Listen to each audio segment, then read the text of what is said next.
السلام علیکم ورحمۃ اللہ وبرکاتہ۔ اعمال صالحہ کو برباد کر دینے والے اسباب میں سے ایک سبب یہ بھی ہے کہ اگر کوئی شخص اللہ کی قسم کھا کر یہ کہے کسی شخص کے بارے میں کہ اللہ تبارک و تعالی فلاں شخص کو معاف نہیں کرے گا، تو یہ بات اس قدر سنگین ہے کہ کہنے والے شخص کے اعمال صالحہ کو اللہ رب العالمین برباد کر دیتا ہے، کیونکہ اللہ رب العزت غفور الرحیم ہے، نہایت ہی مہربان اور اپنے بندوں پر بہت ہی رحم کرنے والا ہے۔ اگر کوئی آدمی توبہ کرتا ہے تو اللہ رب العالمین اس کے توبہ پر بہت خوش ہوتا ہے اور ان کی توبہ کو قبول کرتا ہے۔ اللہ رب العالمین کی رحمت نے ہر چیز کا احاطہ کر رکھا ہے۔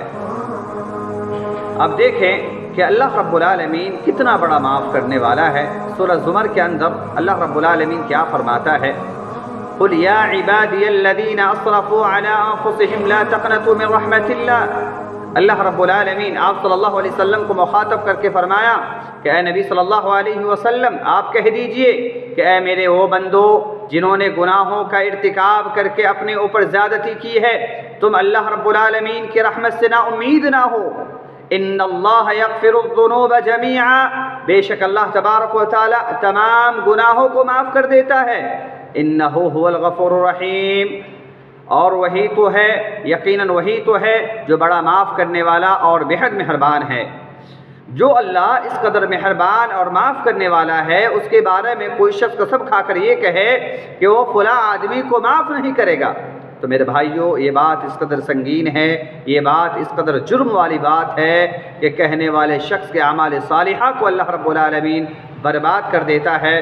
صحیح مسلم کی حدیث ہے، راوی حدیث حضرت جندب رضی اللہ عنہ ہے، وہ بیان کرتے ہیں کہ نبی کریم صلی اللہ علیہ وسلم نے فرمایا، کیا فرمایا؟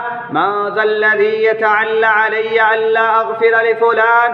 اللہ رب العالمین کہتا ہے کہ وہ کون ہوتا ہے جو قسم کھا کر یہ کہے کہ میں فلاں آدمی کو معاف نہیں کروں گا، قد غفرت لفلان واحبطت عملک، میں اس فلاں کو معاف کر دیا اور تیرے اعمال کو ضائع کر دیا۔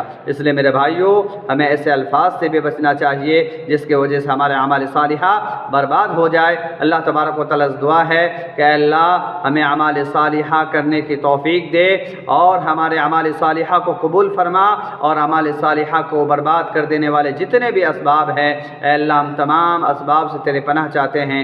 آمین۔ وآخر دعوانا الحمدللہ رب العالمین۔ والسلام علیکم ورحمۃ اللہ۔